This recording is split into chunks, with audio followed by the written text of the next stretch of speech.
You know what happens the moment you realize you don't need to explain yourself to everyone? Everything changes. The weight you've been carrying around for years, that invisible burden suddenly becomes lighter. You breathe easier. You sleep better. Your mind stops running in circles, replaying conversations, rewriting narratives, crafting perfect explanations for people who never deserved them in the first place.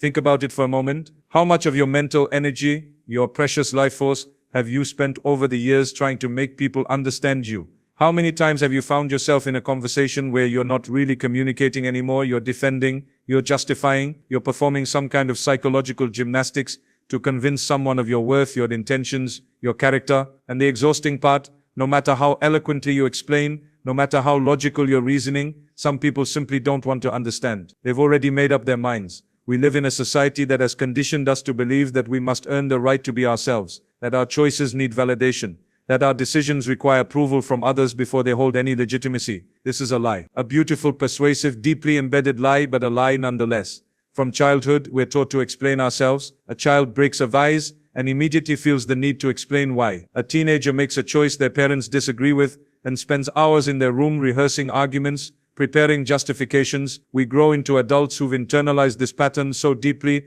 that we can barely make a decision without wondering what others will think, without preparing our explanations in advance, without mentally rehearsing how we'll defend our choices. Let me be very clear about something. There is freedom on the other side of that exhaustion, not recklessness, not carelessness, not arrogance or disrespect, but genuine, authentic, sustainable freedom, the kind of freedom where you can look at yourself in the mirror and say, I know who I am, I know what I stand for. And whether or not you understand me, whether or not you approve of me, my peace is not dependent on your understanding. When you stop explaining yourself, you're not being rude, you're not being difficult, you're not becoming someone people can't approach or relate to. You're actually becoming more authentic, more grounded, and paradoxically more likable, because people are attracted to those who know themselves. There's something magnetic about a person who isn't constantly seeking validation, constantly adjusting their words, constantly trying to fit into someone else's expectations.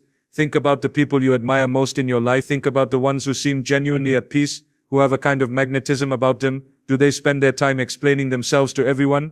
Do they try to convince people of their worth? Or do they simply exist with clarity and certainty about who they are and let that speak for itself? There's your answer. The problem is that we've been sold a narrative that equates silence with guilt, that interprets boundaries as coldness, and that mistakes a refusal to explain as arrogance. So we over-explain, we provide too much detail, we apologize excessively, we give people the benefit of the doubt even when they don't deserve it. We rewrite our stories and our choices trying to fit them into a framework that everyone can accept and understand. And do you know what this costs you?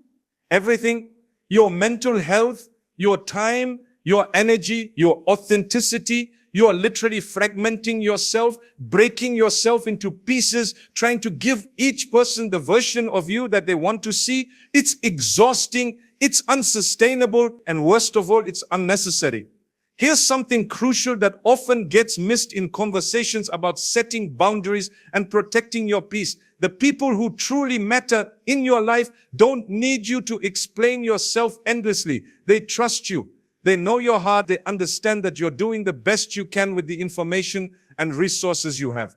They don't interrogate your choices constantly. They don't require detailed justifications for every decision you make. They accept that you're a complex human being with your own journey, your own lessons, your own path. And the people who do constantly demand explanations, the ones who never seem satisfied, who keep asking, but why, as if there's some magic answer that will finally make them get it. They're not actually asking for clarification. They're asking for permission to judge you. They're setting a test you can never pass because the test was rigged from the beginning.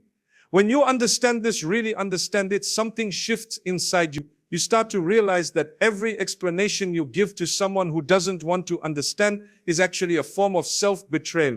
You're investing your energy in someone who's already decided against you. You're spending your voice trying to convince someone who's not listening. And in doing so, you're abandoning yourself in a very real way. Let me tell you what happens when you stop doing this. First, you notice your anxiety decreasing. You're not running through conversations in your head anymore, thinking about what you should have said or how you could have explained yourself better. Your mind becomes quieter. There's space in there that wasn't there before. Space for creativity, for peace, for joy, for genuine connection with people who actually matter. Second, you start to attract different kinds of people into your life. When you stop broadcasting, I need your approval, you naturally filter out the people who were only around because they sensed that weakness, The energy you project changes. You're no longer playing small, no longer shrinking yourself, no longer presenting yourself as someone who needs to be figured out and understood. And the people who appreciate you for who you actually are, they recognize this shift and they come close. Third, and perhaps most importantly, you start to trust yourself more. Every single time you make a choice without needing to explain it to everyone, every single time you take an action without seeking validation, every single time you stand in your truth without apologizing for it, you're building trust with yourself. You're proving to yourself that you're capable of navigating this life on your own terms. And that self-trust becomes your foundation. It becomes the ground you stand on. Now, I want to be very careful here because I know some people will misinterpret this message. They'll think I'm saying don't communicate, don't be honest, don't share your perspective, don't have conversations with people you care about. That's not what I'm saying at all. What I'm saying is this: there's a difference between communication and over-explanation. There's a difference between sharing your perspective and defending your existence. There's a difference between being honest with someone you trust and performing for someone you're trying to convince. Communication is valuable. Sharing what's in your heart with people who matter, having real conversations, being vulnerable with those who've earned that vulnerability, this is beautiful and necessary. But there's a limit. When you find yourself saying the same thing over and over, when you're adding new details, trying to find the magic explanation that will finally make them understand, when you're exhausted from the effort of making someone get it, that's the moment you've crossed from communication into performance. That's the moment you've abandoned yourself. Think about your most important relationships. The ones that feel the easiest, the most natural, the most peaceful. I'm willing to bet that in those relationships, you don't feel the constant pressure to explain yourself. You can say something, and if there's misunderstanding, you can address it directly without feeling like your entire character is being questioned. You can make decisions that the other person might not agree with, and it doesn't become a referendum on who you are as a person. There's acceptance there, there's trust. That's what we should all be moving toward. That's the standard we should set for our relationships instead of constantly scrambling to meet the standard others have set for us. One of the biggest reasons we over-explain is fear. We're afraid that if people don't understand us, they'll judge us. We're afraid that if we don't explain ourselves adequately, they'll think the worst of us. We're afraid that silence will be interpreted as admission of guilt. So we talk. We fill the space with words. We try to control the narrative before anyone else can. And we do this even with people who don't deserve access to our explanations. But here's what happens when you understand this fear and you work through it. You realize that other people's judgments are not actually your responsibility. Someone is going to judge you no matter what. Someone is going to misunderstand you no matter how clearly you explain. Someone is going to think the worst of you regardless of how much you try to correct them. And that's not a failure on your part. That's just the reality of being human. The people who matter will listen. The people who love you will try to understand. And more importantly, the people who love you won't need everything explained because they've chosen to believe in you. They've decided that your character is more important than any single mistake or misunderstanding. They're coming from a place of trust, not suspicion. So ask yourself, for whom are you explaining yourself? Is it for someone who loves you and just needs clarification? Or is it for someone who's decided against you and you're hoping to change their mind? Because that distinction matters tremendously. One is communication. The other is wasted energy. I want to talk about something specific that many people struggle with.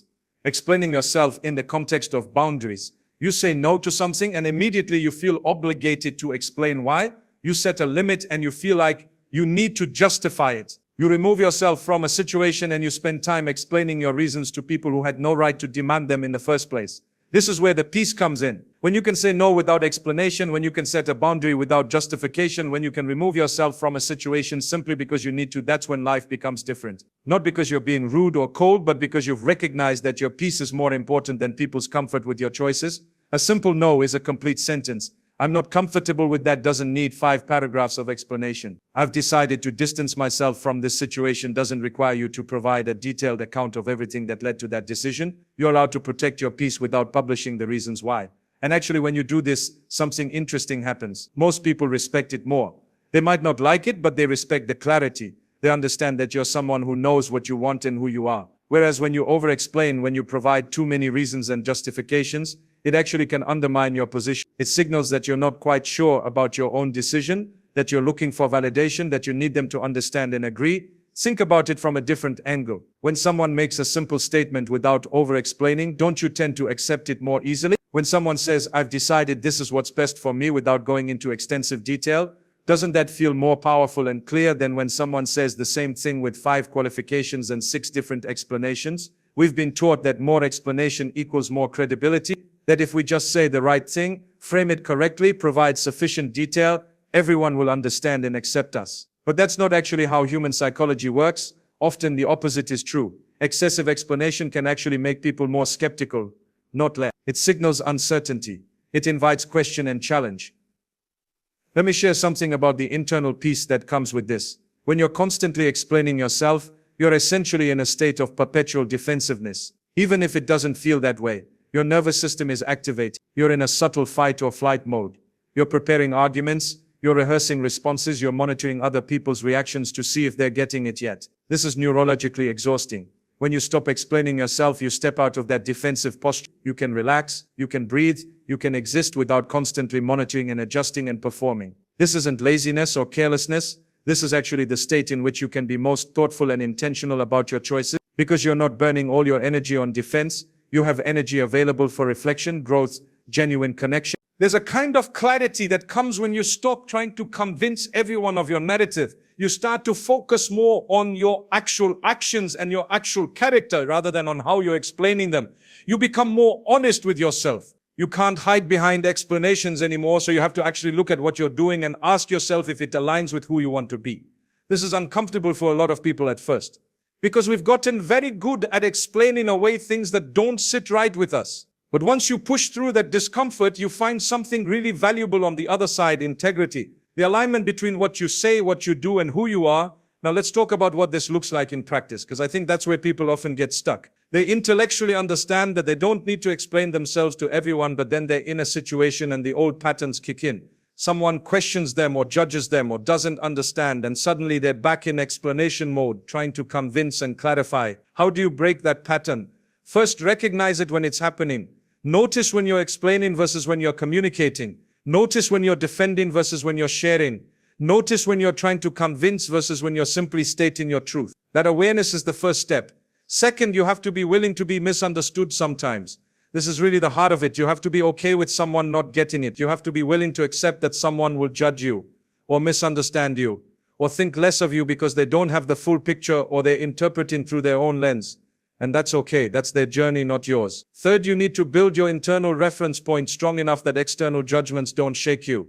This is the deep work. This is where you're actually creating the peace, because the external circumstances won't change. People will still misunderstand you, still judge you, still demand explanations. But if your sense of self is rooted in your own understanding of who you are and what you stand for, rather than in other people's approval, then those things won't have power over you. You build this internal reference point through consistency.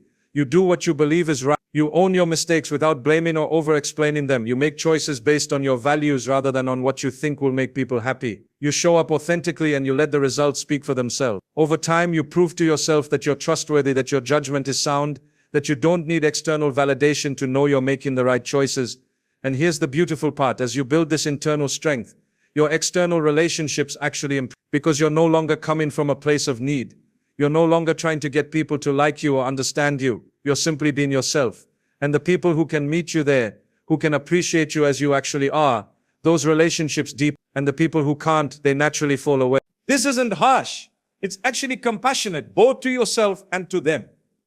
Because you're not wasting anyone's time anymore. You're not performing. You're not trying to be what they need you to be. You're just being who you are. And that gives everyone the opportunity to have authentic relationships based on truth rather than performance. There's something very powerful about claiming your right to exist as you are without needing to defend that right. You don't need permission to be yourself. You don't need anyone's approval to make decisions about your own life. You don't need to convince anyone of your value. That value is inherent. It's not dependent on their understanding or agreement. When you really internalize this, it changes everything. Your shoulders come down from where they've been up by your ears. Your jaw unclenches. Your mind stops spinning. And in that space of peace, you actually become more capable of genuine connection, genuine growth, genuine contribution to the world. Because here's something important. When you're not exhausted from constantly explaining yourself, When you're not burning your energy trying to convince people, you have so much more to give. You have creativity, you have compassion, you have presence. You can actually show up fully in your relationships instead of being partially there, partially braced for judgment or misunderstanding. The people you love deserve the you that isn't exhausted from performing. Your work deserves the you that isn't distracted by what people are thinking. Your dreams deserve the you that isn't second-guessing every choice, looking over your shoulder, worried about how you're being perceived. The world deserves the you that is at peace, and you deserve to be at peace, not as a reward for perfect behavior, not as something you have to earn, but as your birthright, as your natural state when you're not spending all your energy on unnecessary explanations and endless justifications. So here's what I want you to consider. What would your life look like if you stopped explaining yourself? What would change? How would you spend your time differently? What would you pursue? How would you show up differently in your relationships? Because that's not a fantasy. That's not some distant possibility that's available to you right now. The moment you decide that your peace is more important than other people's comfort with your choices, that moment everything shifts. The moment you decide that you don't need to convince anyone of your worth, that moment you become free. It won't be easy because you have years, maybe decades of conditioning telling you that you should explain yourself, that you should justify your choices, that you should care deeply about what others think. Breaking that pattern requires intention and commitment, but it's one of the most worthwhile things you can do for yourself. Start small. Next time someone questions a choice you've made, instead of launching into an explanation, try saying, "That's what I've decided," and leaving it at that. Notice what comes up. Notice the urge to explain, to clarify, to convince. And gently, with compassion for yourself, choose not to act on that urge. Sit with the discomfort. This is where growth happens. Gradually, as you do this more and more, it becomes easier. The compulsion to explain weakens. Your comfort with being misunderstood increases. And something extraordinary happens. Your peace deepens. Your relationships become more authentic. Your sense of self becomes stronger. Your life becomes genuinely light. This is the freedom that waits for you on the other side of endless explanations. This is the peace that's available when you finally decide that you matter enough to protect your own well-being, your own energy, your own mental and emotional resources. You matter that much. Claim it.